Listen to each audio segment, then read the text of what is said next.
Sub inspector Suresh constable వెంటరాగా మెహదీపట్నం చేరుకున్నారు. ప్రణవి ఫోటోలతో చెరోపక్క బయలుదేరి ఎదురుపడ్డ వారికి ఫోటో చూపించి ఈ అమ్మాయిని ఎక్కడైనా చూశారా అని అడుగుతున్నారు. చూడలేదని పెదవి విరిచి అడ్డంగా తలూపుతున్నారు. మెయిన్ రోడ్లో సురేష్ ఓ పాన్ షాప్ ముందు ఆగాడు. షాప్లో ఉన్నతడు ఫోటో వంక పరీక్షగా చూసి, నిన్న రాత్రి 10 గంటల ప్రాంతంలో సూట్ కేసులో ఇదే పోలికలున్న అమ్మాయి ఫుట్పాత్ మీద నిల్చుండగా చూశాను అన్నాడు. ఆమె ఎటు వెళ్ళింది చెప్పగలరా? ఆతృత పట్టలేక అడిగాడు. 10 నిమిషాలు అక్కడే నిల్చుని ఎదురు చూడటం గమనించాను. ఒక కారు వచ్చి ఆగింది. అందులోంచి ఒకతడు దిగాడు. ఆమె ఏదో చెప్పగా తలుపి డోర్ తీశాడు. ఆమె ఎక్కి కూర్చున్నది. సూట్ కేస్ ఆమె పక్కన పెట్టడం చూశాను. మొదటి ఆట సినిమా నుండి వస్తున్న జనంలో కొందరు పాన్ కొరకు సిగరెట్ కొరకు రావటం జరిగింది. ఆ కారు ఎటువైపు వెళ్ళింది? తెలీదు సారు, ఇండిగా కారు, గచ్చకాయ రంగు అని చెప్పేసి పనిలో మునిగిపోయాడతడు. ఆ రోడ్డులో 2-3 షాపుల్లో అడిగి చూశాడు. షాపులు మూసే వేళ కాబట్టి గమనించలేదని జవాబిచ్చారు. మరోవైపుకు వెళ్లిన కానిస్టేబుల్ తిరిగి వచ్చాడు. అడిగిన వారిని తమకు తెలియదని చెప్పారు. కాచిగూడ స్టేషన్కు వచ్చారు. శ్రీకాంత్కు రిపోర్ట్ ఇవ్వగా సాలోచనగా షాప్ ఓనర్ స్టేట్మెంట్ ప్రకారం ప్రణవి కారులో కూర్చోవడం చూశాడు. అది ఏ మార్గంలో వెళ్ళింది చూడలేదు. కారు ఇండికా అని గచ్చకాయ రంగని చెప్పాడు. ఆ కారులో డ్రైవర్ కాక మరొకతను ఉన్నాడు. అంటే ఆమె కారులో వెళ్ళినట్లు రూఢి అయ్యింది. ఇంట్లోంచి బయలుదేరే ముందు విహారికి ఫోన్ చేసింది. వీధిలో ఆటో లేకపోవడంతో మెయిన్ రోడ్లోకి వచ్చి నిలబడింది. ఒంటరిగా ఉన్న ఆమెను చూసి కారాకుంటాడు.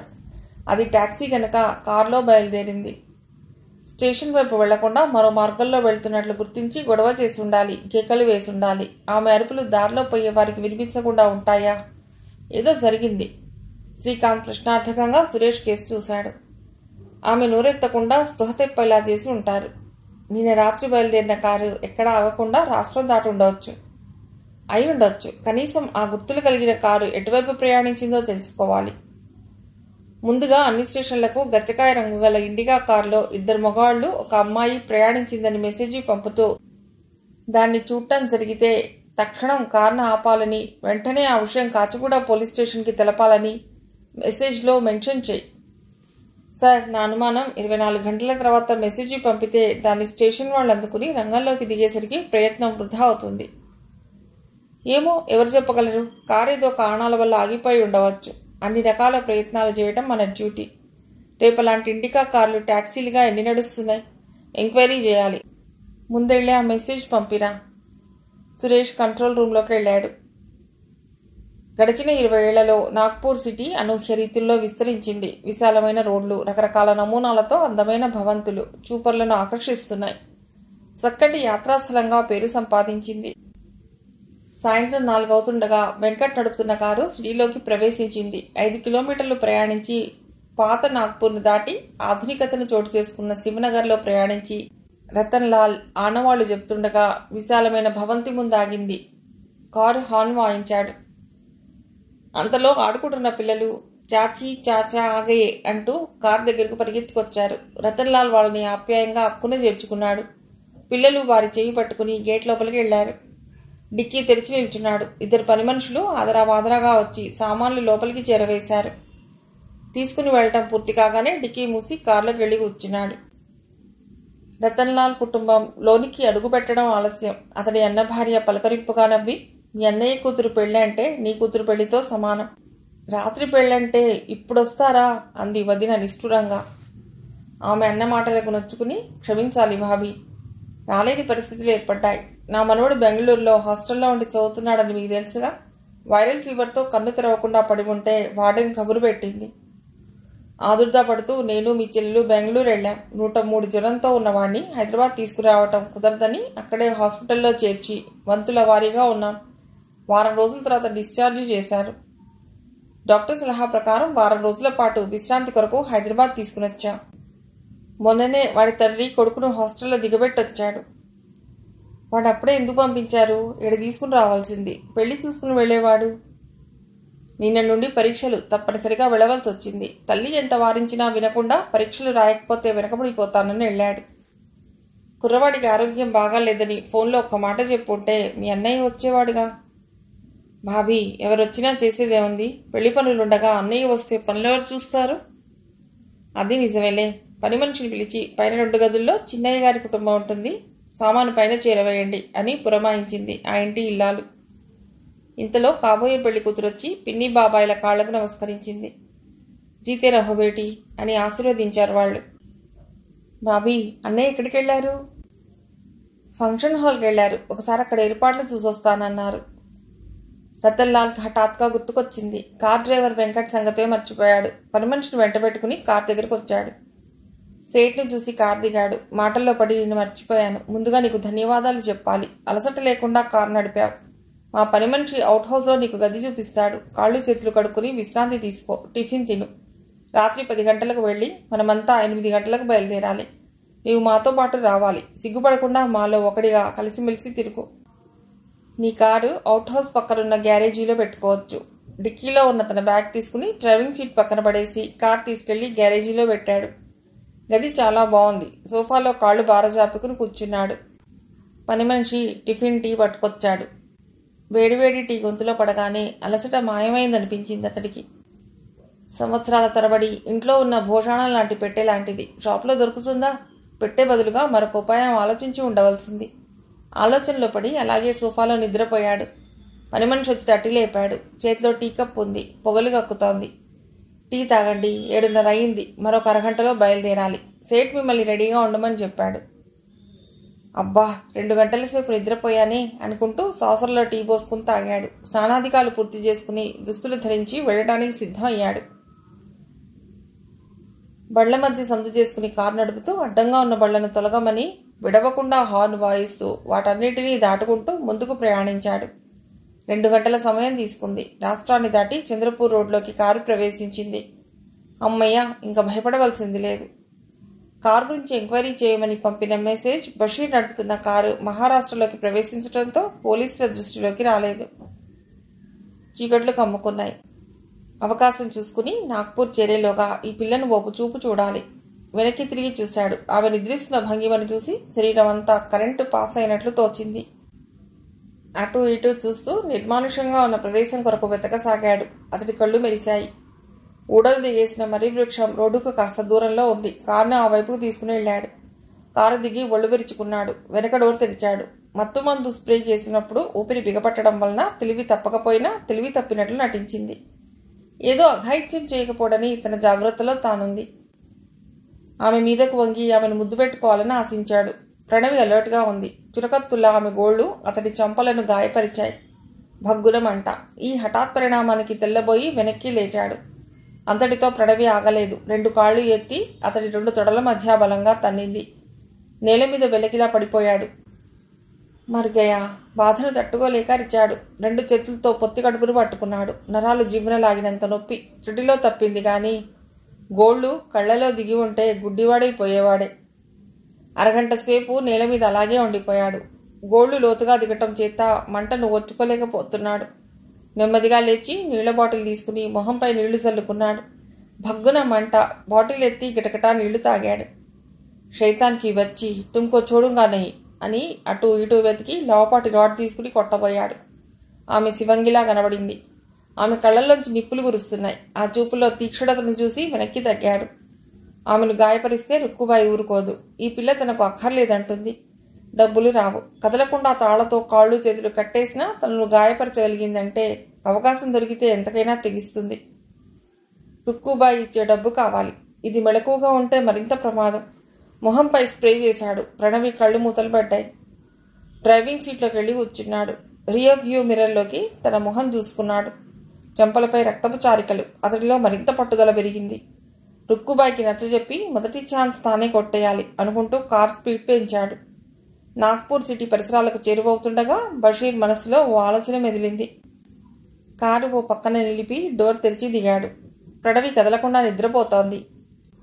సీట్ మధ్యలో ఉన్న ఆమె సూట్ కేసు కిందికి దించాడు. స్క్రూ డ్రైవర్తో సూట్ కేసు తెరిచాడు. ఆమె దుస్తులు తప్ప మరేమీ వస్తువులు కనబడలేదు. బంగారంతో చేసిన నగలుంటాయని ఆశపడ్డాడు. పై మూత లోపల జిప్తో మూసి ఉన్న ప్యాకెట్ తెరబడింది. తెరవగా 20,000 రూపాయలున్నాయి. జేబులో వేసుకున్నాడు.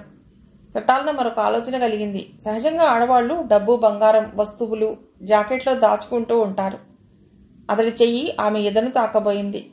కరెంటు షాక్ తగిలినట్లు చెయ్యి వెనక్కి తీసుకున్నాడు. ఈ రాక్షసిని నమ్మకూడదు.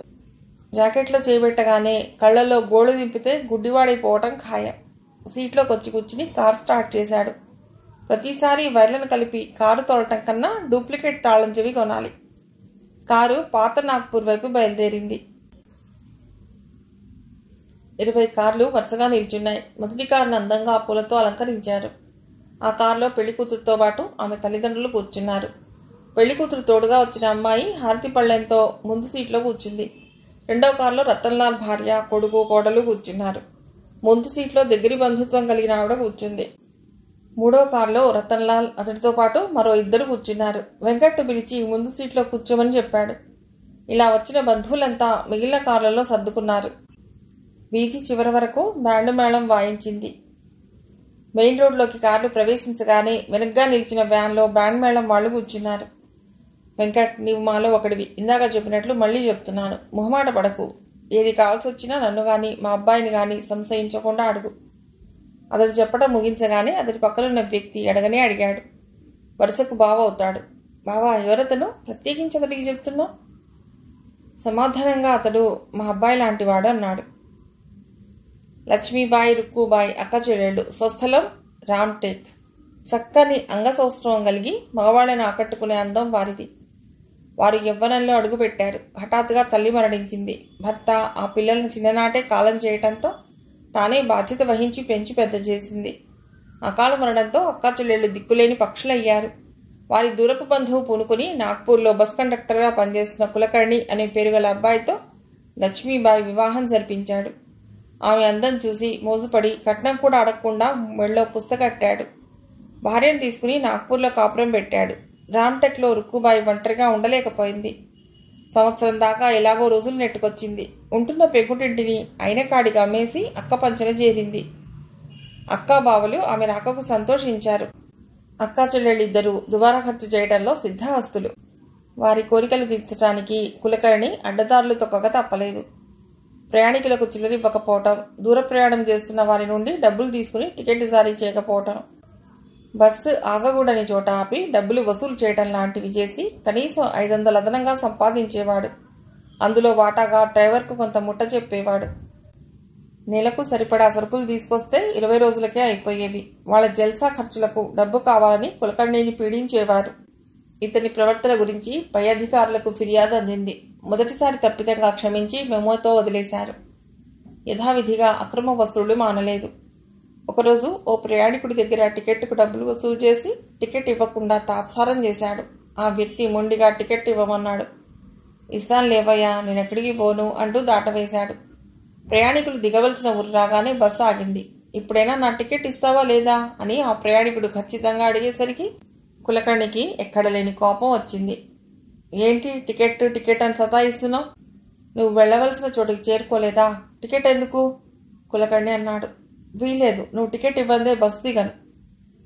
నీ ఒక్కడి కోసం బస్సు ఎంతసేపు ఆపుతాం, దిగు అంటూ అతన్ని కిందికి నెట్టేశాడు. ఆ వ్యక్తి వెల్లకిలా పడిపోయాడు. తలకు దెబ్బ తగిలి మూర్ఛపోయాడు. అతన్ని లెక్క చేయకుండా రైట్ అన్నాడు కులకర్ణి. బస్సు వెళ్ళిపోయింది. జరిగిన సంఘటన అధికారుల దృష్టికి రావటం, అతన్ని ఉద్యోగంలోంచి సస్పెండ్ చేయడం జరిగింది. గాయపడిన ప్రయాణికుడు పోలీస్ స్టేషన్లో కులకర్ణిపై ఫిర్యాదు చేశాడు. పోలీసులు అతన్ని అరెస్ట్ చేశారు. కేసు విచారించి జడ్జి అతడికి 1 సంవత్సరం పాటు కఠిన కారాగార శిక్ష విధించాడు. అక్కా చెల్లెళ్ళు దిగాలు పడిపోయారు. రోజులు ఎలా గడుస్తాయని అక్కనడిగింది చెల్లెలు.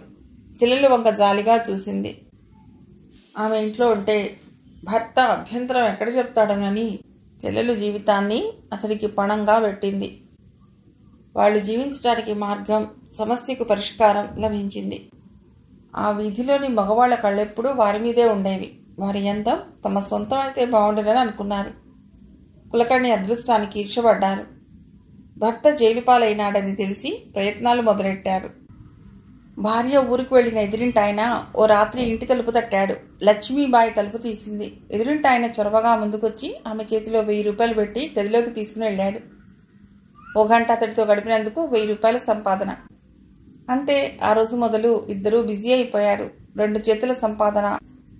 వీధిలోని వారికి అనుమానం రాకుండా ప్రవర్తించేవారు. సంవత్సరం గడిచేసరికి బ్యాంకులో అకౌంట్ 1,00,000 దాటింది. జైలు నుండి విడుదలై వచ్చిన కులకర్ణికి వారి వ్యవహారం తెలిసిపోయింది. జీవితం మీద విరక్తి పుట్టి ఇంటికి రాకుండానే వెనక్కి తిరిగి గమ్యం లేని దాన్ని ఎన్నుకున్నాడు. లక్ష్మీబాయి భర్త సంగతి ఏనాడో మర్చిపోయింది. ఓ రోజు నవాబ్ ఆదిల్ షా తన ప్యాలెస్కు వెడుతుంటే రుక్కుబాయిని చూడటం జరిగింది. అంతే, తన ప్యాలెస్కు పిలిపించుకున్నాడు. నిజాయితీగా అతడికి అంతులేని మర్చిపోలేని సుఖాన్ని అందించింది. శాశ్వతంగా ఆ నవాబ్ ఇంగ్లాండ్ వెళ్ళిపోతూ తన ఆస్తంతా దాయాదులకు రాసిచ్చాడు. ₹1,00,00,000 విలువ 2 అంతస్తుల భవనాన్ని రుక్కుబాయి పేరున రిజిస్టర్ చేయించాడు.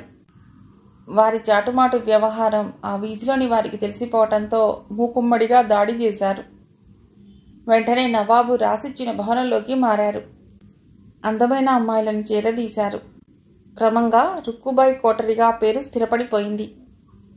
బొంబాయి నుండి వ్యాపారం పని మీద నాగ్పూర్ వచ్చిన సేఠ్ కమల్ ఓ సందర్భంలో రుక్కుబాయి కోటరీ పేరు విని ఆ భవంతిలోకి అడుగుపెట్టాడు. అన్నీ మానేసి కేవలం అజమాయిషీ మాత్రమే చేస్తున్న లక్ష్మీబాయిని చూసి కన్ను చెదిరింది. డబ్బు ఎంతైనా ఇస్తానన్నాడు. ఆమెను కోరుకున్నాడు. మర్నాడు తిరిగి బొంబాయి వెళ్లవలసింది. ఆమెతో 2 రాత్రులు గడిపాడు.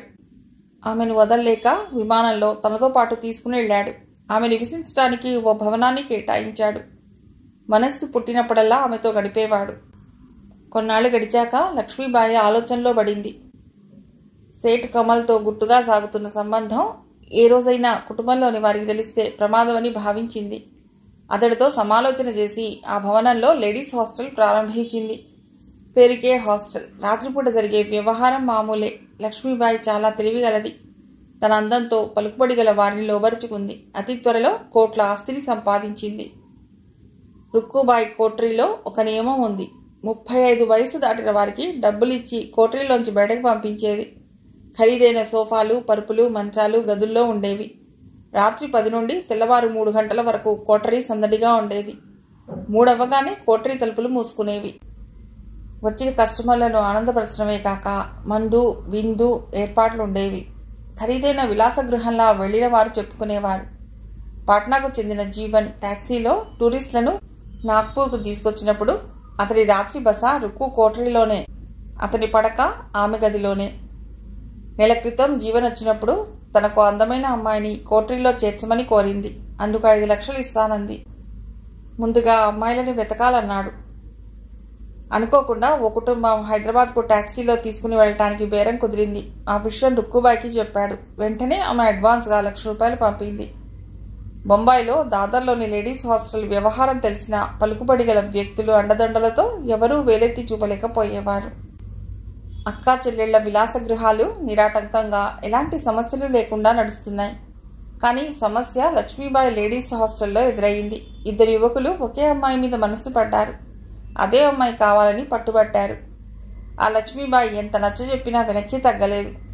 ఆ గొడవ సద్దుమణగలేదు. నిస్సహాయరాల్లా ఉండిపోయింది. పరస్పరం దూషించుకున్నారు. నోటి వెంట బూతులు. గొడవ జరిగితే అణిచివేయడానికి కాపలాగా ఓ పహిల్వాను నియమించింది. ఆ తగువులో జోక్యం చేసుకోబోయాడు. ఆ 2 యువకులు ఆ పహిల్వానుపై దాడి జరిపారు. పారిపోయారు. ఆ 2 యువకుల మధ్య మాటలు ఆగిపోయాయి. ఒకరినొకరు కొట్టుకున్నారు. చేతుల ప్రయోగం సరిపోలేదు. కుర్చీ ఎత్తి ఎదుటివాడి తల మీద మోదాడు. రెండోవాడు ఆ దెబ్బను లెక్క చేయలేదు. తల వెంట రక్తం గారుతోంది.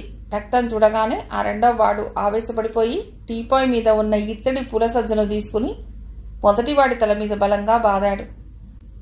పూల కూజ అంచు తలకు తగిలి లోతుగా దిగింది. వెల్లగిలా పడిపోయి నిమిషంలో ప్రాణం వదిలాడు. లక్ష్మీబాయి స్తంభీభూతురాలై నిల్చుండిపోయింది. ఆమెకు దిక్కుతోచని పరిస్థితి ఏర్పడింది. ఆ గొడవంతా గమనించిన వ్యక్తి పోలీసులకు ఫోన్ చేశాడు. ఆ రెండవ వాడిని పారిపోకుండా పట్టుకున్నారు. పోలీసులు వచ్చారు. వివరాలు తెలుసుకున్నారు.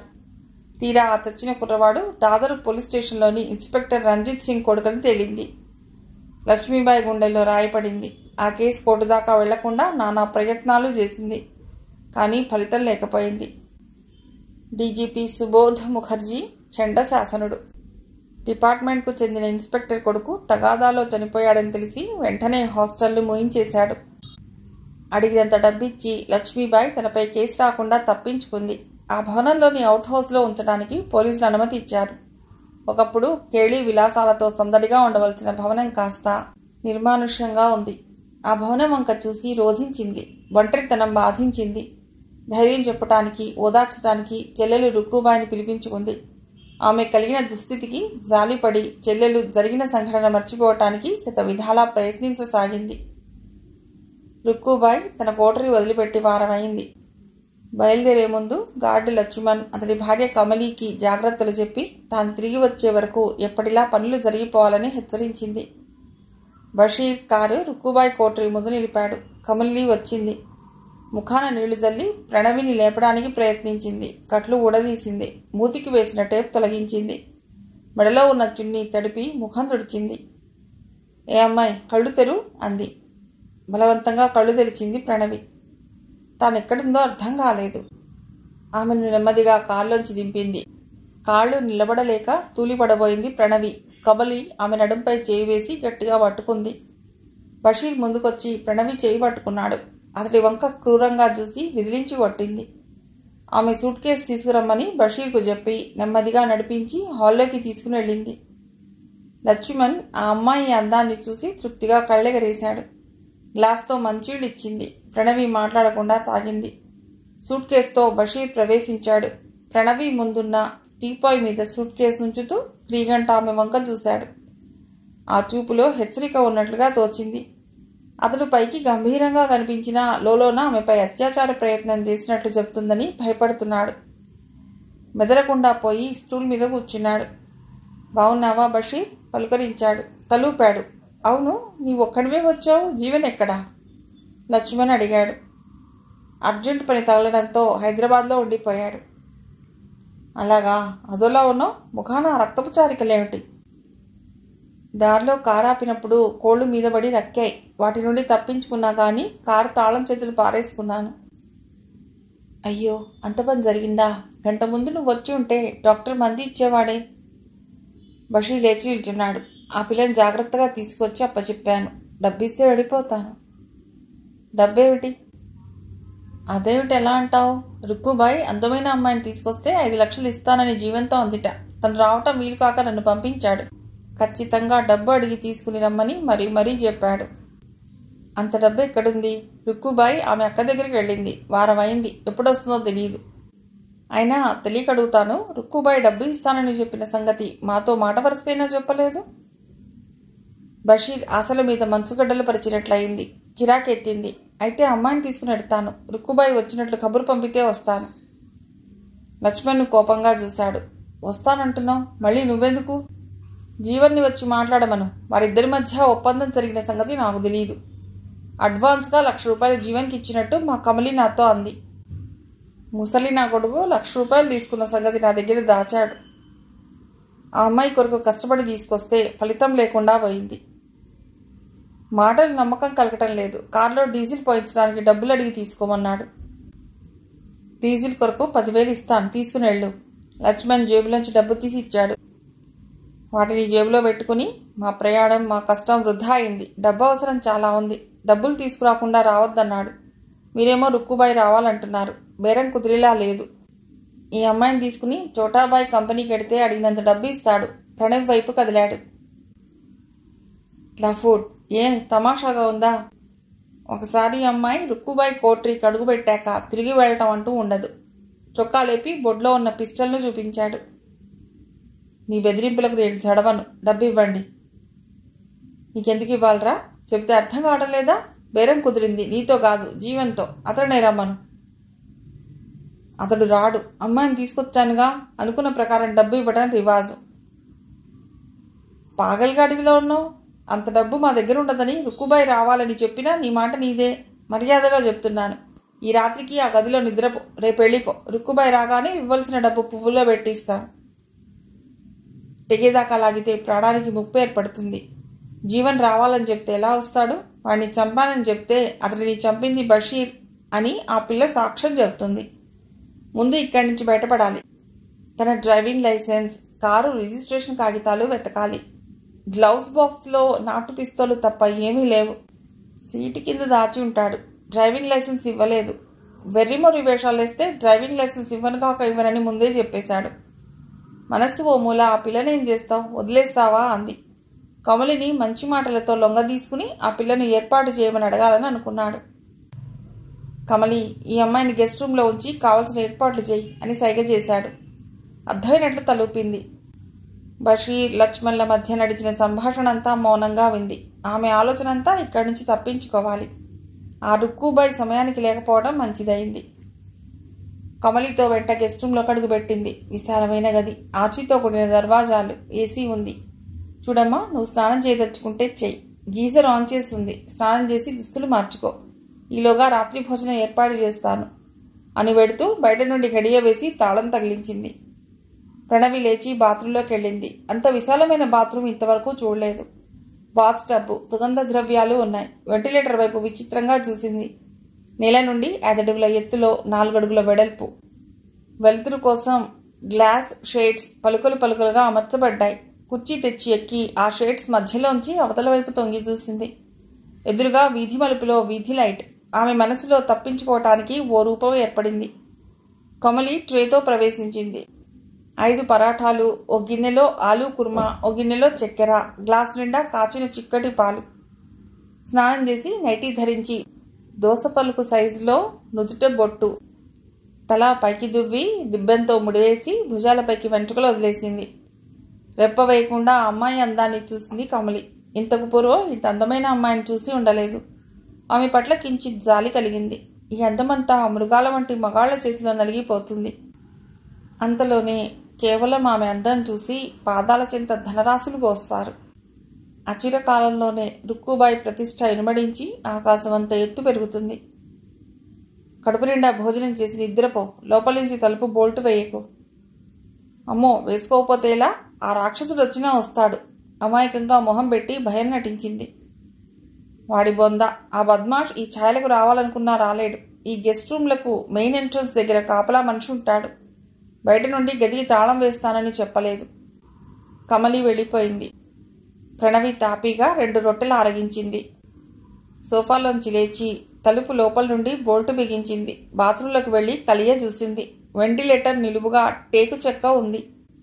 మొదటి భాగంలో 6 అంగుళాల తేడాతో గ్లాస్ షేడ్స్ ఉన్నాయి. రెండో భాగాన్ని ఇనుప జాలితో మూసివేయబడి ఉంది. గ్లాస్ షేడ్స్ తొలగించాలి. అందులోంచి వెళ్ళిపోయే మార్గం ఏర్పడుతుంది. ఆ గది 2వ అంతస్తులో ఉంది. ఆ వెంటిలేటర్లోంచి కిందికి ఎలా చేరుకోవటం? అంతా చీకటిగా ఉంది. రేపు ఉదయం లేవగానే చూడాలి. వెనక్కి తిరిగొచ్చి పాల గ్లాస్ ఎత్తి పాలు తాగింది. దిండు సరిచేసుకుని మంచంపై వరిగింది. ట్రే తీసుకుని వస్తున్న కమలిని చూశాడు బషీర్. అతడి భోజనం పూర్తి చేసి ఆమె కొరకు ఎదురు చూస్తున్నాడు. జేబులోంచి 2000 రూపాయల నోటు తీశాడు. కమలిని పిలిచాడు. అతన్ని సమీపించింది. హైదరాబాద్లో ఆ అమ్మాయిని చూడగానే మోజు కలిగింది. ఈ 2000 ఓ అరగంట సేపు ఆ అమ్మాయి గదిలో ఉంటాను అని కన్నుగీటాడు. బషీర్ చెంప చెళ్ళుమని చప్పుడయింది. అబ్బా అని చెంప పట్టుకున్నాడు. దయతలిచి లోపలి దాకా రానిచ్చాం. నీవు ఉండవలసింది వరండాలో. 2000కి నేను అంగీకరిస్తానని ఎలా అనుకున్నావు? వెళ్ళు, నీ గదిలో నిద్రపో.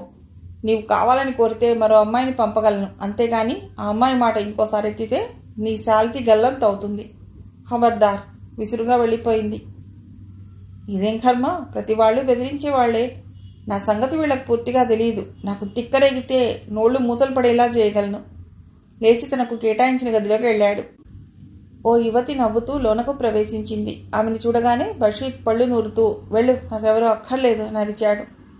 ఆ అమ్మాయి మూతి విరిచి వెళ్ళిపోయింది. 10 దాటగానే ఆ భవనంలో సందడి అలముకుంది. కిలకిలా నవ్వులు, గాజుల సవ్వడులు, మంత్రస్వరంలో ప్రేమ సంభాషణలు ప్రతి గదిలో నుండి వినిపించసాగాయి. ఆ అమ్మాయి పొందుకు ముందు మందు విందులు కోరితే ఏర్పాటు చేయబడతాయి. వాటికి ఖరీదు చెల్లించవలసి ఉంటుంది. మాంసం వేపుళ్ళు, నిప్పుల మీద కాల్చిన మాంసం వాసనలు వ్యాపించాయి. ఆ కోటరీలో ఆ సందడి, కామకేళి విలాసాలు 10 నుండి రాత్రి 3 గంటల వరకు నడుస్తాయి. వచ్చిన వారు తూలుతూ వెళ్ళిపోతారు. ప్రధాన ద్వారం మూయబడుతుంది. అలసిన శరీరాలతో కనీసం దుస్తులు మార్చుకునే ఓపిక లేక అలాగే మంచాలపై వరిగిపోతారు అమ్మాయిలు. గాఢ నిద్రలోకి జారిపోతారు. ఆ సందడి లీలగా చెవులకు సోకినా ప్రణవి పెద్దగా దృష్టి పెట్టలేదు. 2 గంటల రాత్రి కమలి గదిలోకి ప్రవేశించి ఆమెను చూసి వెళ్ళిందని ఆమెకు తెలియదు. పెళ్లి తంతు ముగిసింది. భోజనాలు పూర్తయి మగపెళ్లి వారికి వీడ్కోలు పలికేసరికి 1 గంట దాటింది. అత్తవారింటికి పంపుతున్న కూతురిని కౌగిలించుకుని కళ్ళనీళ్లు పెట్టుకుంటున్నారు. తల్లిని తండ్రిని కౌగిలించుకుని ఏడ్చింది పెళ్లి కూతురు. రతన్లాల్ దగ్గరికి తీసుకుని ఓదార్చాడు. గంభీర వాతావరణాన్ని గమనించిన వెంకట్ మనస్సంతా కిలికినట్లయింది. తన చెల్లి పెళ్లికి ఈ దృశ్యం తను కూడా చూడక తప్పదు. పెళ్లి భారీగా జరిగింది. కానుకలు కూడా భారీగానే వచ్చాయి. వాటన్నిటినీ జాగ్రత్తగా టక్కు నిండా నింపి పెళ్లి కూతురుతో పాటు పంపించారు. పెళ్లికి వచ్చిన బంధువులు ఆ సిటీలోని వారంతా వెళ్ళిపోయారు. ఊళ్ళ నుండి వచ్చిన వాళ్ళు ఉండిపోయారు. అంతా ఇంటికి చేరుకున్నారు. వెంకట్ కారులోనే పడుకుంటానని రతన్లాల్తో అన్నాడు. అలా కుదరదు, నీకిచ్చిన గదిలో హాయిగా నిద్రపోమని చెప్పాడు రతన్లాల్. రేపు సాయంత్రం ఫ్లైట్లో పాట్నా వెళ్తున్నామని, 2 రోజుల తర్వాత వారణాసి వెళ్లి కాశీ విశ్వనాథుని దర్శించుకుని హైదరాబాద్కు వారం తర్వాత వస్తామని తమ కార్యక్రమాన్ని వివరించాడు. వెంకట్ గదిలోకి వెళ్లి మంచంపై కూర్చుని ఆలోచించాడు. రేపు తనకు కావలసిన సైజు గల పెట్టె ఎక్కడ దొరికేది తెలుసుకోవాలి. పాత పెట్టె స్థానంలో కొత్త పెట్టె ఉంచితే మనసుకు స్థిమితంగా ఉంటుంది. లైట్ ఆర్పి నిద్రకు ఉపక్రమించాడు. ఆ కోటరీలో నిశ్శబ్దం తాండవిస్తోంది. ప్రణవి నిద్ర నుండి మేల్కొన్నది. టైం చూసింది. 5 గంటలు. ఆలస్యం చేయకూడదు. మంచం దిగింది. తలుపుకు గడియ వేసి బాత్రూంలోకి వెళ్లి గంటావధానం స్నానం చకచకా ముగించుకుంది. రాత్రి మిగిలిన 3 రొట్టెల మధ్య గిన్నెలోని చక్కెరంతా పోసింది. చుట్టుజుట్టి ఓ పాత న్యూస్ పేపర్లో ప్యాక్ చేసింది. పంజాబీ డ్రెస్ ధరించింది. కుర్చీ తీసుకెళ్లి వెంటిలేటర్ దగ్గరకు వేసి దానిపై ఎక్కి నిల్చుంది. ఒక్కొక్క గాజు పలకను తొలగించింది. కానీ 2-3 మిగిలిపోగా చెక్కలో బిగుసుకుని ఊడి రాలేదు. కాస్త బలం ఉపయోగించేసరికి విరిగిపోయాయి. వెంటిలేటర్లోని షేడ్స్ అన్నీ తొలగటంతో అందులోంచి సులభంగా వెళ్ళటానికి దారి ఏర్పడింది. చీకటి తొలగి ఆకాశం ఎర్రబారుతోంది. వెంటిలేటర్లో నిలబడి బయటకి తొంగి చూసింది. అడుగు దూరంలో ఇనుప పైపు గొట్టం కింద నేల వరకు ఉంది. భవనం చుట్టూ 5 అడుగుల ఎత్తుగల కాంపౌండ్ గోడ. దానిపైకి ఎక్కకుండా గోడపైన దట్టంగా గాజు పెంకులు అమర్చారు. పైపు కదలకుండా 2 అడుగులకు 1 చొప్పున ఇనుపరింగులు వేసి ఉన్నాయి. వాటినన్నిటినీ క్షుణ్ణంగా పరిశీలించింది. సందులో వీధి లైట్ ఇంకా వెలుగుతూనే ఉంది. గదిలోని డోర్ మ్యాట్ తెచ్చి కింద పడేసింది. రొట్టెల పొట్లం బొడ్లో దోపుకుంది. చెప్పులు కారులోనే ఉండిపోయాయి. తలుపుకు వేసిన గడియ తీసింది. బాత్రూంలోకి వచ్చింది. చిన్ని ఒక కొన తల చుట్టూ తిప్పి రెండో కొన మొహం కనిపించకుండా మెడ చుట్టూ తిప్పి ముడివేసింది. వెంటిలేటర్లోంచి కాస్త ముందుకు వంగి పైపుని పట్టుకుంది. ఓ కాలు రింగు మీద వేసి ముందుకు జరిగి రెండో చేయి పైపు మీద వేసి నెమ్మదిగా కిందికి దిగడం ప్రారంభించింది.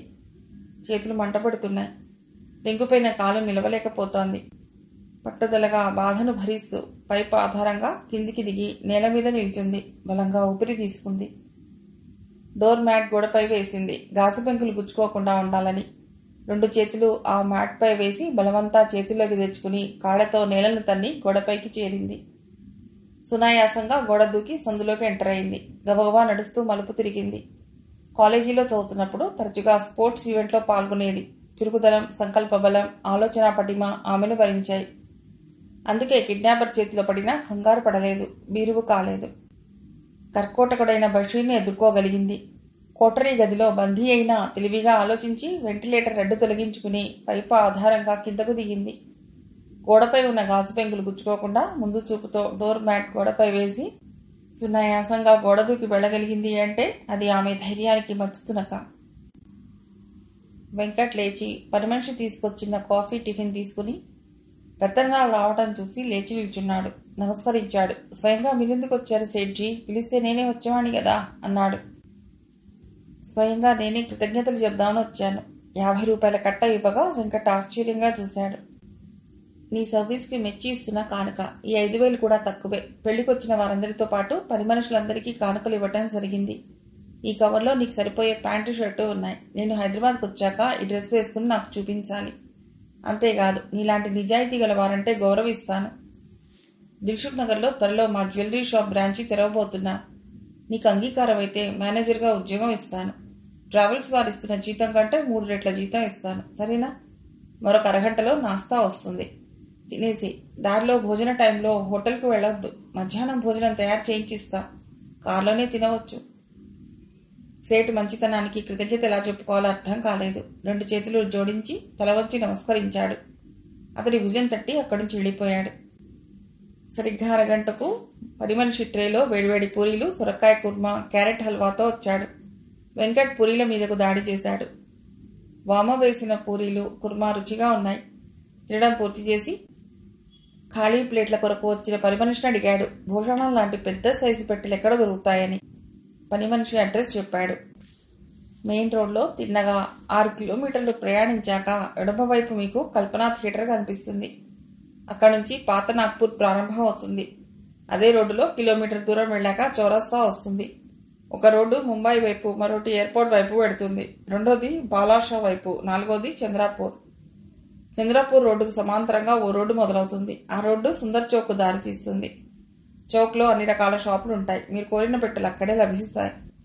పాతకాలం నాటి పెట్టెలు అమ్మే షాప్ కూడా ఉంది. చిన్న సైజు పెట్టె నుండి శవపేటికల వరకు అక్కడ దొరుకుతాయి. మీకు దొరకని వస్తువు అంటూ ఉండదు. అతడు చెప్పిన అడ్రస్ను మననం చేసుకున్నాడు. రుక్కుబాయి కోటరీలో ముందుగా కమలిని నిద్రలేచింది. గడియారం వంక చూసింది. 9. అమ్మో, ఆలస్యం అయిందని లేచింది. 2 అంతస్తులలోని గదులను చుట్టి వచ్చింది. గదుల్లో పగిలిన సీసాలు, నేల మీద దొరుకుతున్న విస్కీ, సోడా సీసాలు, ప్లేట్లలో చీకి పారేసిన ఎముకలు, మరికొన్ని ప్లేట్లలో మిగిలిపోయిన మాంసం ముక్కలు, ఘాటువాసన అలుముకుని ఉంది. మంచాలపై చెదిరిన దుస్తులతో అస్తవ్యస్తంగా పడుకున్న అమ్మాయిలు. కోటరీలో కడుగుపెట్టిన మగవాడు డబ్బు చెల్లించి బదులుగా అతడేం కోరితే లొంగిపోవలసిందే. పనికుర్రవాళ్లు ఆడామగా నిద్రపోవడం చూసి చిరాకు పడి గోడకున్న బజర్ను బలంగా నొక్కింది. చెవులు పగిలేలా మోగిన బెల్లుకు ఉలిక్కిపడి అంతా లేచి కూర్చున్నారు. పనంతా ఎవరు చేస్తారని నిద్రపోతున్నారు? గంటలో అన్ని గదులు శుభ్రం చేయాలి, లేదా ఈ పూట భోజనం ఉండదు, హెచ్చరించింది. అయ్యో, వీళ్ళ గొడవలో పడి గెస్ట్ హౌస్లో ఒంటరిగా ఉన్న అమ్మాయి సంగతి మర్చిపోయింది. మొహం కడుక్కుని తల సవరించుకుంది. 2 కప్పుల టీ కాచి ఓ కప్పు టీ తాగి మరొక కప్పు పట్టుకుని ప్రణవిని ఉంచిన గదివైపు వెళ్ళింది. తాళం తెరిచి లోపలికి వచ్చింది. మంచం పైన తెరచిన సూట్ కేసు కనబడింది.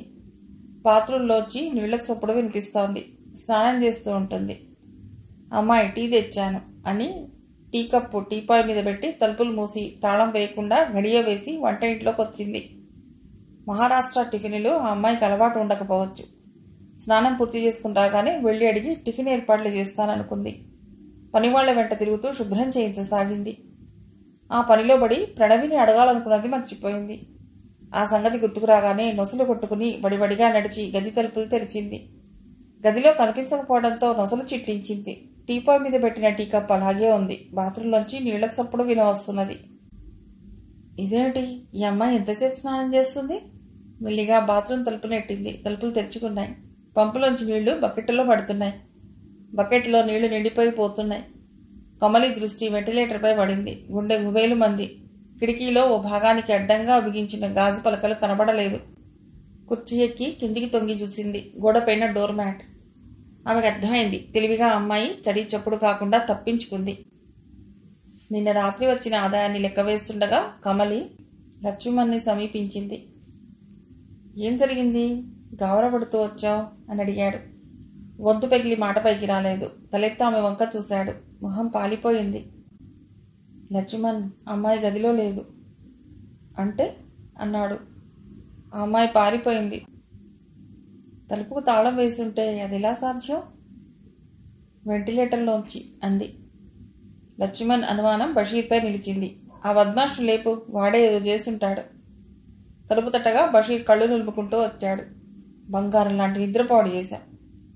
అతడి వంక కోపంగా చూసి, ఆపు నీ నాటకం, నువ్వు తీసుకొచ్చిన అమ్మాయిని ఏం చేశావు అన్నాడు. గదికి తాళం వేసుంటే నేనేం చేస్తాను?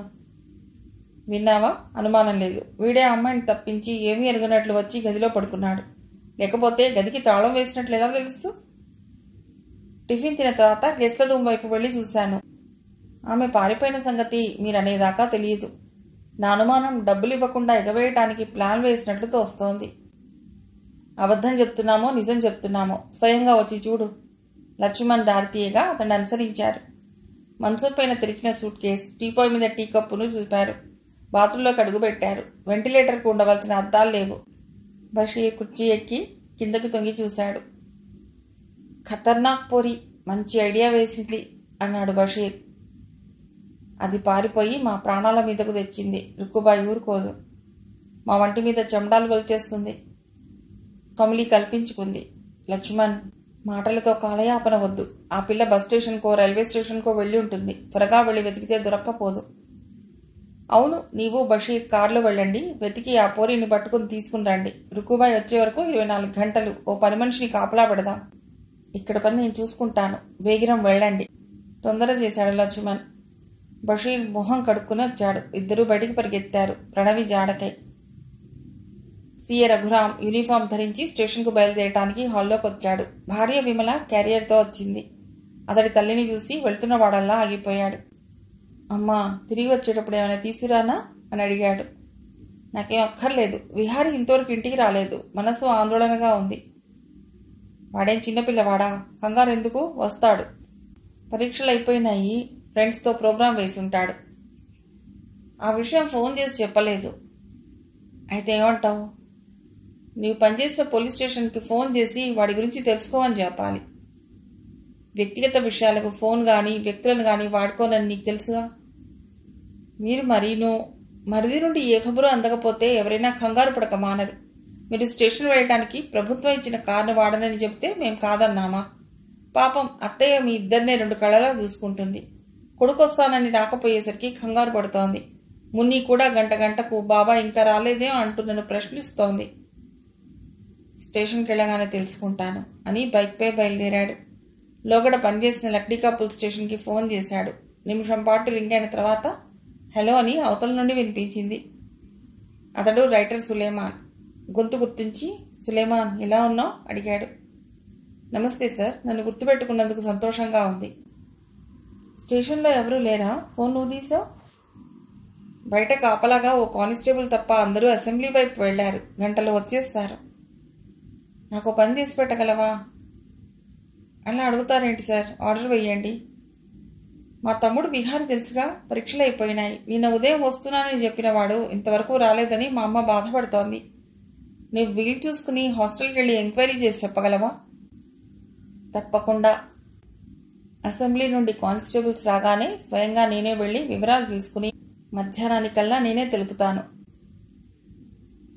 చెప్పిన సమయానికి సులేమాన్ ఫోన్ చేశాడు. విహారీని ఏ పరిస్థితుల్లో కస్టడీలో ఉంచింది తెలిపాడు. కాకతాళీయంగా శవం ఉన్న పెట్టె దగ్గర ఉండటంతో ప్రశ్నించడానికి స్టేషన్కి తీసుకొచ్చారు. మీవాడు ప్రేమలో పడ్డాడు. అమ్మాయి తండ్రి కూతురికి మరొక సంబంధం నిశ్చయించాడు. ఆ సంబంధం ఇష్టం లేదని తండ్రితో ధైర్యంగా అనలేక ఇరువురు సిటీ విడిచి వెళ్లాలనుకున్నారు. ఇతడు రైల్వే స్టేషన్లో ఎదురు చూస్తూ ఉన్నాడు. ఆ అమ్మాయి రాలేదు. కిడ్నాప్కు గురై ఉంటుందని అన్ని స్టేషన్లకు అమ్మాయి ఫోటోతో కమిషనర్ గారు మెసేజ్ పంపారు. మీరు చూడలేదా? చూశాను. పారిపోయిన అమ్మాయి కేసులు ఈ రోజుల్లో జరగడం సాధారణం అయిపోయింది. ఆ మెసేజ్ మా ఇన్స్పెక్టర్కు ఎండార్స్ చేశాను. కాచిగూడ స్టేషన్కి ఇన్ఛార్జి సీఏ నాగేశ్వరరావు కమిషనర్ గారి ఆర్డర్ ప్రకారం విచారిస్తున్నారు. మీ తమ్ముడు విషయంలో ఒకసారి సీఏ గారితో మాట్లాడండి. అవసరం లేదు. మా వాడు నేరం చేయలేదు. పెట్టెలో శవం.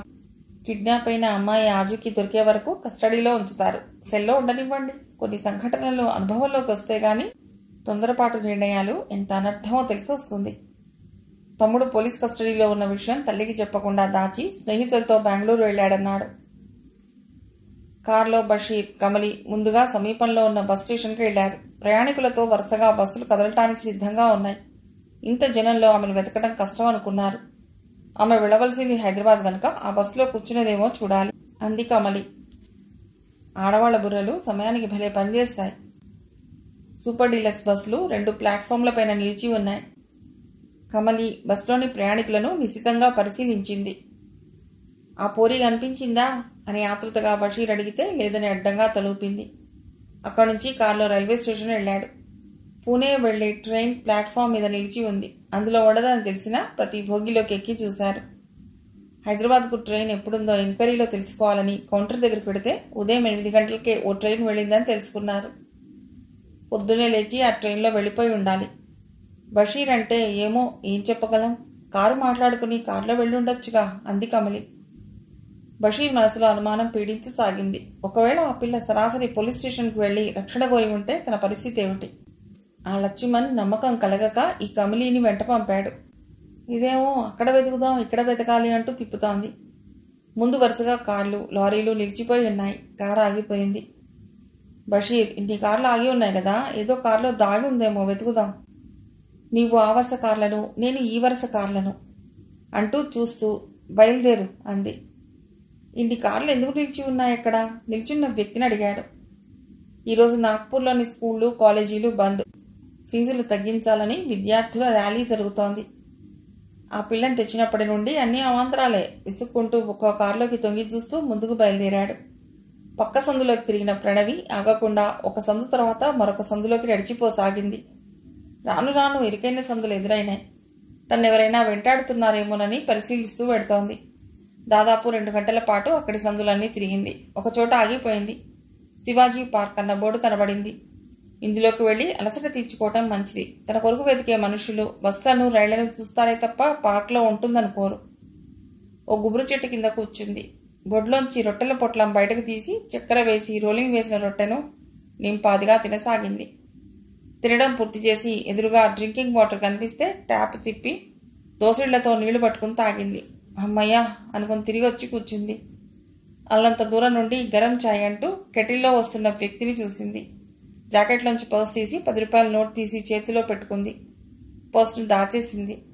చేత్తో రమ్మని సంజ్ఞ చేయగా ఆ వ్యక్తి వచ్చాడు. టీ ఒకటి అని వేలెత్తి చూపింది. 10 రూపాయల నోట్ తీసుకుని మట్టి కప్పులో టీ పోసి అందించాడు. ఆ కప్పులో టీ తాగుతుంటే అదో రకమైన రుచి. పర్వాలేదు, బాగుందనుకుంది. చెత్తబుట్టలో టీ పడేసింది. మెత్తగా ఉన్న గడ్డిలో కూర్చున్న ఆమెకు నిద్రపోవాలనిపించింది. ఆహా, ఏం కోరిక! ఆపదలో ఉన్నావన్న సంగతి మర్చిపోయావా? నిన్ను వెతుకుతున్న ఆ మనుషులు గుర్తిస్తే ఏం చేస్తావు? మరో చిక్కులో ఇరుక్కోకముందే లేచి బయలుదేరు. ఇక్కడి నుంచి బయటపడే మార్గం ఆలోచించు అని అంతరాత్మ హెచ్చరించింది. పార్క్లోంచి బయలుదేరింది. వెంకట్ బయలుదేరబోతుండగా పని మనిషి ఓ బ్యాగ్లో హాట్ ప్యాక్లో నేతితో చేసిన పరాటాలు, గ్రేవీ లేకుండా ఆలు టమాటా కూర, ఒక కవర్లో బేసిన్ లడ్డూలతో వచ్చి కారు వెనక సీట్లో పెట్టాడు. దారిలో మర్చిపోకుండా తినమని రతన్లాల్ సార్ చెప్పారు. సుందర్ చౌక్ వైపు కారు బయలుదేరింది. ర్యాలీ ఒక పట్టాన ముందుకు సాగటం లేదు. నినాదాల హోరు. పోలీసులు వారిని త్వరగా ముందుకు సాగమని చెప్పినా వినటం లేదు. ట్రాఫిక్ మరింత పెరుగుతోంది. కారులోకి తొంగి చూస్తూ ముందుకు సాగాడు బషీర్. సుందర్ చౌక్లోకి వెళ్లే రోడ్లోని వెంకట్ నడుపుతున్న కారు ఎంటర్ అయింది. కారును ఓ పక్కగా నిలిపాడు. ఓ షాప్లోకి వెళ్ళాడు. చాలా పెద్ద షాప్. రకరకాల పెట్టెలు వరుసగా ఉన్నాయి. కలిగి తిరుగుతూ వెడుతుండగా అతడు ఓ పెట్టె ముందు ఆగాడు.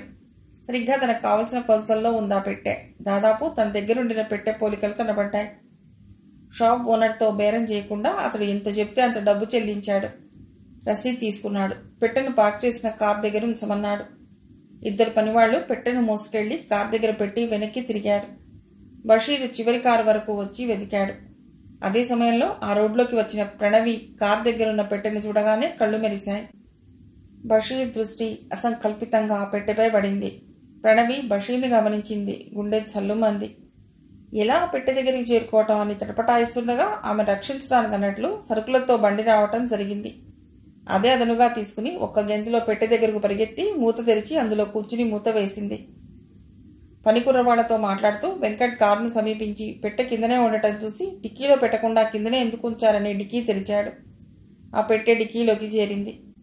ఈ లోపలే ప్రణవి మూత తీసి హెయిర్ పిన్ తాళం పడకుండా రంధ్రంలో దూర్చింది. కార్ స్టార్ట్ చేశాడు. బషీర్ గబగబా అతడి ముందుకొచ్చి నీ పెట్టెను చూడాలి అన్నాడు. ఎందుకో అని అడిగితే అలాంటి పెట్టె నేను కొనాలనుకుంటున్నాను అన్నాడు. పాగల్గాడివి, వెళ్ళి షాప్లో చూడక డిక్కీలో పెట్టిన పెట్టెను చూస్తావా, పోపో అని కారు వేగం పెంచాడు. బషీర్ నిరాశగా నిల్చుండిపోయాడు. వెనక్కి తిరిగి తన కారు నిలిపిన చోటుకు బయలుదేరాడు. పోలీసులు లాఠీ చూపి బెదిరించారు. ర్యాలీలోని ఒక్కో బ్యాచ్ను నిలిచిపోయిన కార్లను ముందుకు పంపసాగారు. బషీర్ కార్ దగ్గర పాలిపోయిన మొహంతో కమలి నిల్చుని ఉంది. ఓ కానిస్టేబుల్ గద్దించి అడుగుతున్నాడు, డ్రైవర్ ఎక్కడా అని. అప్పటికి చాలా కార్లు వెళ్ళిపోయాయి. బషీర్ పరిగెత్తుకొచ్చాడు. వినయంగా చేతులు జోడించి క్షమించాలి సార్, అర్జెంటుగా వెళ్లవలసి వచ్చింది అని చిటికిన వేలు చూపించాడు. ముందు కార్ తీ అన్నాడు. అన్నదే తడువుగా సీట్లో కూర్చుని కార్ స్టార్ట్ చేశాడు. మెయిన్ రోడ్ను వదిలి సింగిల్ రోడ్లోకి కార్ని తిప్పి కొంత దూరం వెళ్ళాక కమలితో అన్నాడు, ఆ పిల్ల మనందరి కళ్ళలో కారగొట్టి పరారయింది. జేబులోంచి 100 రూపాయలు తీసి ఆమెకి ఇచ్చాడు. ఆటోలో కోటరీకి వెళ్ళిపో. నేను హైదరాబాద్కు వెళ్ళి జీవన్కు పరిస్థితిని వివరిస్తాను.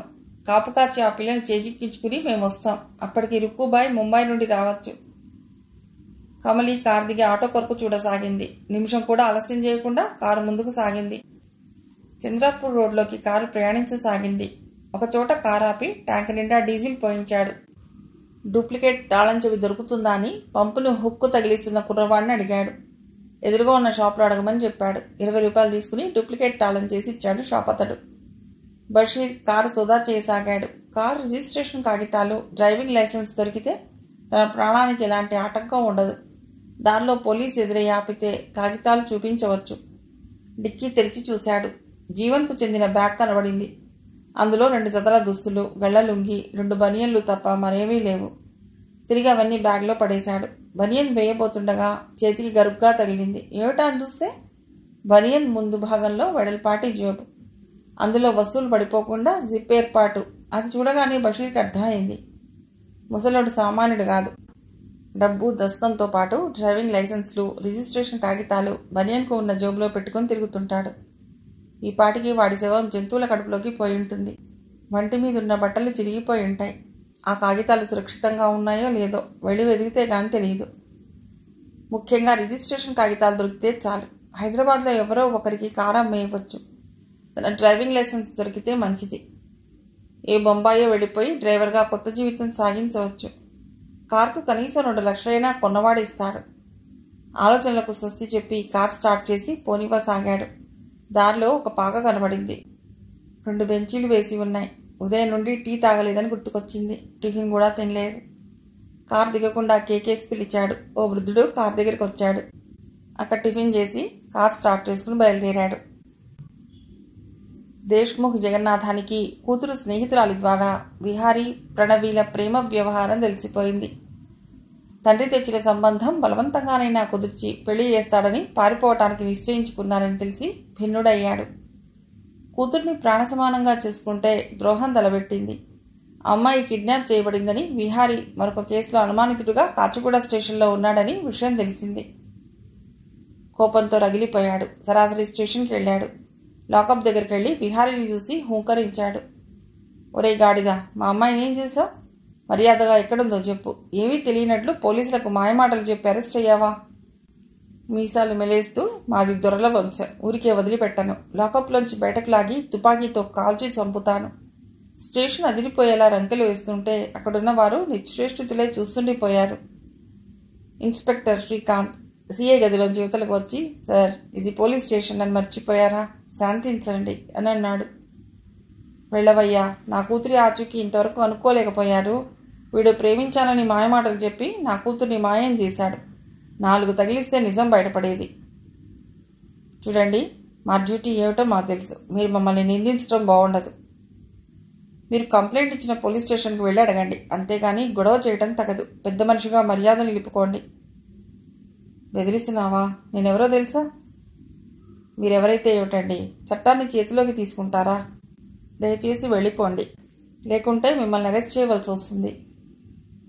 జగన్నాథానికి తల కొట్టేసినట్లయింది. శ్రీకాంత్ తినేసేలా చూశాడు. నీ సంగతి కమిషనర్ గారి దగ్గరకు వెళ్ళి తెలుస్తాను. విసురుగా వెళ్ళిపోయాడు. వర్షం వెలిసినట్లంతా ఊపిరి పీల్చుకున్నారు. అతడు వెళ్ళిపోయిన 10 నిమిషాలకు సిఐ నాగేశ్వరరావు సాబ్ ఇన్స్పెక్టర్ సురేష్తో స్టేషన్లోకి ప్రవేశించాడు. గదిలోకి వెడుతూ శ్రీకాంత్ కేసు చూసి బ్యాంకు దొంగతనం కేసు తాలూకు ఫైల్ తయారైందని అడిగాడు. అయిందని తలూపి ఫైల్ తీసుకుని గదిలోకి వెళ్ళాడు. గ్లాస్ ఎత్తి మంచూళ్ళు తాగి ఖాళీ గ్లాస్ పెడుతూ, ఏం జరిగింది స్టేషన్లో? అందరూ అదోలా ఉన్నారు అడిగాడు. జగన్నాథన్ స్టేషన్కి వచ్చి లాకప్లో ఉన్న విహారీని బూతులు తిట్టాడని, తుపాకీతో కాలుస్తానని బెదిరించాడని, తను వెళ్లి అతడిని శాంతపరచాలని ప్రయత్నిస్తే ఎదురు తిరిగాడని, కమిషనర్ గారికి తన సంగతి తేలుస్తానని బెదిరించి వెళ్లాడని శ్రీకాంత్ చెప్పగా నాగేశ్వరరావు నవ్వాడు. ఆయన కమిషనర్ గారికి ప్రాణ స్నేహితుడు. ఆయన అండ చూసుకుని అందరినీ బెదిరిస్తుంటాడని విన్నాను. అతనెంత స్నేహితుడైనా కమిషనర్ గారు ఎలాంటివారో మనందరికీ తెలుసు. ఆయన పక్కా డ్యూటీ మనిషి. దొంగతనం కేసు ఫైల్ తిరిగేయసాగాడు. ప్రాసిక్యూటర్ గారు అడిగిన పాయింట్స్లో లెటర్ ఉండాలి. ఏమైంది? టైపిస్ట్ మర్చిపోయి ఉంటాడు. ఆయనకోసారి ఫోన్ చేసి అదనంగా ఇంకా ఏమైనా వివరాలు కావాలేమో అడుగు. అవన్నీ పూర్తి చేసిన ఫైల్ సాయంత్రం 5ంటికి వెళ్ళి హ్యాండ్ ఓవర్ చేయి. శ్రీకాంత్ ఫైల్ తీసుకుని టైపిస్ట్ దగ్గరికి వెళ్ళాడు. ఆ సమయంలో లంచ్ చేస్తున్నప్పుడు ఫైల్ టేబుల్పై పెట్టి, ఇందులో కొన్ని వివరాలు లిస్టు ప్రకారం లేవు. సార్, ఫైల్ చూశారు. మీ లంచ్ అయ్యాక ఆ పని మీద ఉండండి. టైపిస్ట్ అలాగేనని తలూపాడు. ఉదయం తిన్న టిఫిన్తో ఆకలి అనిపించలేదు. వెంకట్ ఎక్కడ ఆగకుండా కారు నడుపుతున్నాడు. డిక్కీ 4 అంగుళాల పైకి ఎత్తి బ్యాగ్లోని ప్యాంటు షర్ట్లు మూటగా వేసి మధ్యలో పెట్టింది. విసురుగా ఆ సందులోంచి గాలి వీస్తోంది. పై మూత తెరిచి విశ్రాంతిగా కూర్చుంది. మధ్యాహ్నం 2 గంటల సమయంలో ఆకలి అనిపించింది. వెంకట్కు టీ తాగాలనిపించి కారు ఆపి దిగాడు. చిన్న హోటల్ అది. బయట 2 టేబుళ్లు, 2 బెంచీలు ఉన్నాయి. ప్రణవి అవకాశం దొరికిందని లేచి చేత్తో రియరీ డెక్ ఎత్తింది. బెంచ్ మీద కూర్చున్న డ్రైవర్ కనిపించాడు. బుట్టలో హాట్ ప్యాక్లు కనిపించాయి. పేపర్ ప్లేట్లలో 2 పరోటాలు వేసుకుని మరొక బాక్స్ తెరిచి అందులో ఉన్న ఆలు టమాటో కూర రొట్టెల మధ్య వేసుకుంది. కవర్లో బేసిన్ లడ్డూలు కనిపించాయి. అవొక 2 తీసుకుంది. నోట్లో వేసుకుని నములుతూ 4 వాటర్ బాటిళ్లలో 1 తీసుకుంది. రియర్ డెక్ యథాప్రకారం మూసి పెట్టెలో కూర్చుని బేసిన్ లడ్డూలు రొట్టెలు తినడం పూర్తి చేసింది. కారు కదిలిన చప్పుడు. ప్రణవి కళ్ళు మూసుకుంది. ఓ దాబా దగ్గర కారాపి బషీర్ లంచ్ చేశాడు. 5 నిమిషాల విశ్రాంతి కూడా తీసుకోకుండా బిల్ కౌంటర్లో చెల్లించి డ్రైవింగ్ సీట్లోకి వచ్చి ఫారెస్ట్ ప్రాంతాలకు చేరుకోగానే కారు వేగం తగ్గించాడు. కుడివైపు దృష్టి సారించాడు. అవును, ఇదే అనుకున్నాడు. నెలలోకి ఊడలు దిగిన మర్రి వృక్షాన్ని చూసి దాని పక్క నుండి అడవిలోకి సన్నని కాలిబాట స్పష్టంగా కనిపించింది. కారును ఎడమ నుండి కుడికి తిప్పి మర్రి వృక్షం కింద ఆపాడు. కారు దిగి ఓ నిమిషం కాళ్ళు చేతులు జాడించాడు. అడవిలోకి బయలుదేరాడు. 2 కళ్ళు అతడి గమనిస్తూ అనుసరించాయి. సిమెంట్ తొట్టె కనబడింది. అక్కడే తూటా తగిలి నేల కూలాడు. ఆవేశం చల్లారి భయంతో వెనక్కి పారిపోయాడు. కార్ తాళాల కొరకు జీవన్ పడి ఉన్న చోటుకు వచ్చి చూస్తే శవం కనపడలేదు.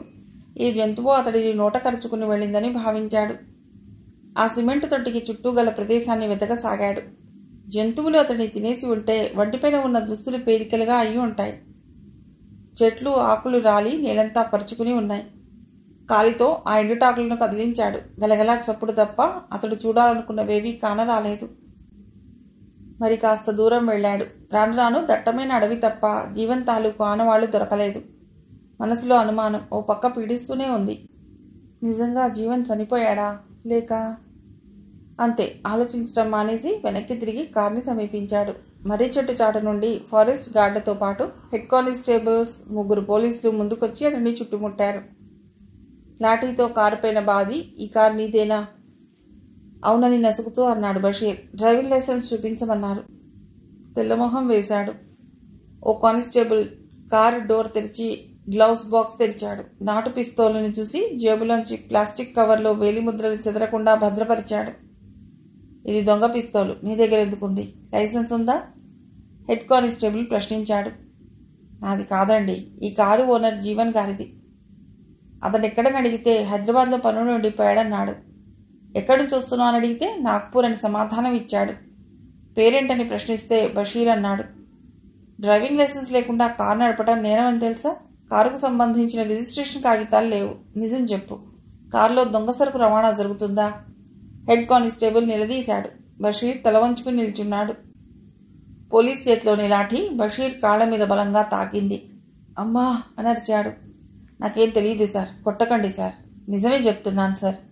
ఫారెస్ట్ గార్డ్ జోక్యం చేసుకుంటూ, అవునరా పాప, నీకేం తెలీదు, మాకు తెలుసు. ఆ రోజు మా ఫారెస్ట్ ఆఫీసర్తో ఇటు పక్క అడవిలో ఉండగా తుపాకీ చప్పుడు వినిపించింది. అనుమతి లేకుండా ఎవరో వేటకని వచ్చారు. జంతువులపై కాల్పులు జరిపారనుకున్నాం. ఆ ధ్వని ఎటువైపు వచ్చిందని వెతికాం. ఇటు పక్కకు వచ్చి గమనించాం. పక్షుల కలకలం చూసి వెతికాం. 2 తోడేళ్లు శవాన్ని లాక్కుని పోతున్నాయి. మా అరుపులకు అవి అడవిలోకి పారిపోయాయి. శవం నుదుటన కన్నం, రక్తం గారుతోంది. భుజంపై రక్తం. తోడేళ్లు కూరలు దింపి శవాన్ని తీసుకెళ్లి అరగించాలనుకున్నాయి. వెంటనే మా ఆఫీసర్ పోలీస్ స్టేషన్కి ఫోన్ చేసి చెప్తే అంబులెన్స్తో పాటు ఇన్స్పెక్టర్ గారు వచ్చారు అన్నాడు. హెడ్ కానిస్టేబుల్ చిరాకు పడుతూ, ఆ చరిత్రంతా వీడికి చెప్పటం అవసరమా? మీ గొప్పతనం చాటుకోవాలా? ఫారెస్ట్ గార్డ్ నోరు మూతపడింది. ఈ కారు గురించిన మెసేజ్ కాచిగూడ పోలీస్ స్టేషన్ నుండి వచ్చింది. ఇండికా కార్, గచ్చకాయ రంగు, 2 మగాళ్లు, ఓ అమ్మాయి కారులో ఉన్నారని, ఎక్కడ కనిపించినా పట్టుకోవాలనే ఆదేశం. హెడ్ కానిస్టేబుల్ కారును పరిశీలనగా చూసి అన్నాడు. బషీర్ వంక చూసి, మిగతా వాళ్ళు ఎక్కడా అన్నారు. నేను ఒక్కడే కారులో ఉన్నాను సార్. అలాంటి రంగు గల ఇండికా కార్లు ఎన్నో ఉన్నాయి, ఇది ఒకటే కాదు. ఎరా, చాలా తెలివిగా మాట్లాడుతున్నానని అనుకుంటున్నావా? నీ సంగతి ఇక్కడ కాదు, స్టేషన్కి పద. లాకప్లో పడేసి తోమితే గానీ నిజం బయటకు రాదు. డ్రైవింగ్ సీట్లో ఓ కానిస్టేబుల్ కూర్చున్నాడు. పక్కన హెడ్ కానిస్టేబుల్, వెనక సీట్లో బషీర్ కూర్చొని పక్క కానిస్టేబుల్స్ కూర్చున్నారు. ఫారెస్ట్ గార్డులు బైక్ పైన బయలుదేరారు. పోలీస్ స్టేషన్ ముందు కారు ఆగింది. బషీర్ మెడపై చేయి వేసి ముందుకు తోస్తూ స్టేషన్లోకి అడుగుపెట్టారు. హెడ్ కానిస్టేబుల్ అటెన్షన్లో శాల్యూట్ కొట్టాడు. ఇన్స్పెక్టర్ తలాడించి బషీర్ని చూసి, ఎవడు వీడు అని అడిగాడు. ప్లాస్టిక్ కవర్లో ఉంచిన నాటు పిస్టోల్ టేబుల్ పైన పెట్టాడు. మీరు ఊహించినట్లు కరెక్ట్గానే జరిగింది సార్. సరిగ్గా మేము కాపలా ఉన్న చోటుకు కారు ఆపి దిగాడు. అడవిలోకి వెళ్లి ఫర్లాంగు మేర వెతుకుతున్నాడు. వెనక్కి తిరిగి రాగానే వీడిని చుట్టుముట్టాం. అడవిలోకి ఎందుకు వెళ్ళావంటే ఏదో చెప్తాడు. అడవిలో ఏం వెతికావంటే సమాధానం లేదు. నిర్దోషి, నాకేం తెలియదంటాడు. ఇన్స్పెక్టర్ వీరేశం డెస్క్ తాళం తీసి కవర్ ముందుంచాడు. లైసెన్స్ కార్డు తీసి ఇది నీదేనా అని అడిగితే మౌనంగా నిల్చున్నాడు. ఈ జీవన్ ఎవరు? Car owner sir.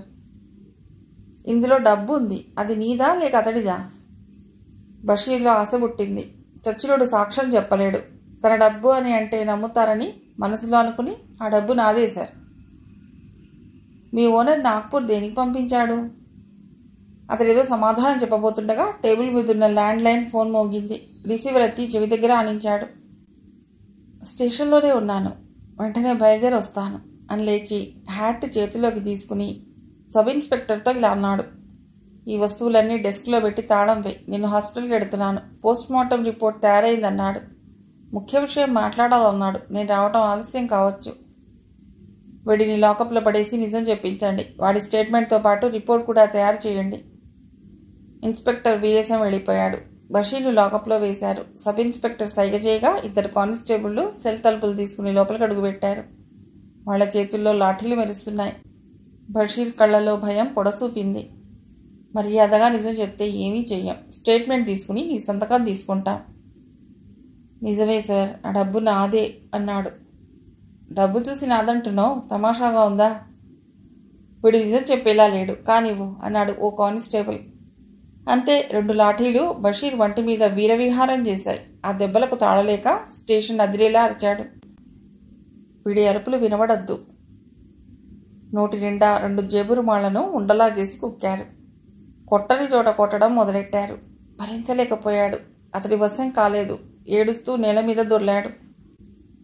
ఇన్ని దెబ్బలు తిన్నా బుద్ధి రాలేదా? ఇప్పుడు చూడు, నీ తల్లో నీ జేజమ్మ చెప్తుంది. జేబులోంచి పొట్లాన్ని తీసి విప్పి చూపించాడు. ఈ కారం నీ కళ్ళలో దెబ్బల మీద వేస్తా. మంటకు కోతిలా గెంతులేస్తావు. 2 చేతులు జోడించి వాళ్ళ కాళ్లకు దండం పెట్టాడు. మీ లాఠీ దెబ్బలకు చనిపోతాను కన్నీళ్లు గారుస్తూ అన్నాడు. నిన్ను చంపితే నిజం తెలుస్తుంది. వికటంగా నవ్వాడు కానిస్టేబుల్. మంచినీళ్లు కావాలన్నాడు. లోటాతో మంచినీళ్ళు ఇస్తే తాగాడు. పద్మాష్, నిజం చెప్తావా మరో కోటా పడాలా? వద్దు సార్, జరిగిందంతా చెప్తాను అన్నాడు. అతడికి ఉర్దూ తప్ప మరో భాష రాదు. పోనీ ఉర్దూ రాయగలవా అని సబ్ ఇన్స్పెక్టర్ అడిగితే రాస్తానన్నాడు. పెన్ను కాగితాలు ఇస్తే మొదటి నుండి జరిగిందంతా రాశాడు. సంతకం చేశాడు. వాడు రాసింది చదవమన్నారు. స్టేషన్లో ఉర్దూ వచ్చిన టైపిస్ట్ని పిలిచి వాడు చెప్పింది వినమన్నారు. స్టేట్మెంట్ చదవమన్నారు. బషీర్ చెప్పింది రాసింది కరెక్ట్ అని సర్టిఫై చేశాడు. ఈ స్టేట్మెంట్ను ఇంగ్లీష్లోకి టైప్ చేసి తీసుకుని రమ్మన్నారు. 3 గంటల ప్రాంతంలో ఇన్స్పెక్టర్ వీరేశం తిరిగి వచ్చాడు. బషీర్ స్టేట్మెంట్ ఆయన ముందు ఉంచారు. చదివి సంతృప్తి చెందాడు. బషీర్ చేసినవి 2 నేరాలు. ఒకటి కిడ్నాపింగ్ కేసులో భాగస్వామి, రెండోది హత్య గావించడం. ఉరి శిక్ష లేదా కఠిన కారాగార శిక్ష ఖాయం. ఈ కేసంతా కాచిగూడ స్టేషన్కు సంబంధించింది గనుక నేను రేపు ఉదయం బయలుదేరి వెళ్ళాలి. ఈ కారు కూడా వాళ్లకు హ్యాండ్ ఓవర్ చేయాలి. చంద్ర కార్ డ్రైవ్ చేస్తాడు. 2 కానిస్టేబుల్స్, నేను బషీర్ని తీసుకుని వెడతాం. కాళ్లకు చేతులకు గొలుసులు తగిలించండి. ముందుగా ఈ విషయం స్టేషన్కు ఫోన్ చేసి చెప్పడం మంచిది అని రిసీవర్ ఎత్తి కాచిగూడ స్టేషన్ నంబర్ డయల్ చేశాడు. ఇన్స్పెక్టర్ శ్రీకాంత్ ఫోన్ తీశాడు.